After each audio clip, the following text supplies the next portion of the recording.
লোকসভা নির্বাচনে নির্ঘণ্ট ঘোষণা না হলেও প্রথম দফায় দেশে ১৯৫টি আসনের প্রার্থী ঘোষণা করেছে বিজেপি।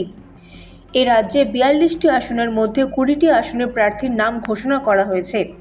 প্রথম দফার প্রার্থী তালিকায় নাম রয়েছে পশ্চিম মেদিনীপুর জেলার ঘাটাল লোকসভা কেন্দ্রের অভিনেতা হিরণ চট্টোপাধ্যায়ের।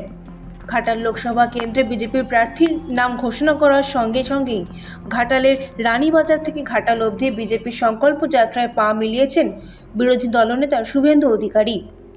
নেতা থেকে দলীয় কর্মী এবং সমর্থকদের সঙ্গে নিয়ে ঘাটালে দলীয় প্রার্থীকে নিয়ে হেঁটেছেন তিনি।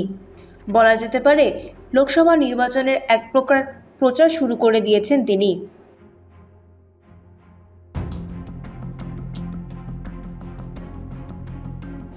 পশ্চিম মেদিনীপুর থেকে নিজস্ব প্রতিনিধির রিপোর্ট, এনএম নিউজ। আরও খবরের আপডেট পেতে সাবস্ক্রাইব করুন আমাদের ইউটিউব চ্যানেলটি আর বেল আইকনে ক্লিক করুন নোটিফিকেশনস পেতে।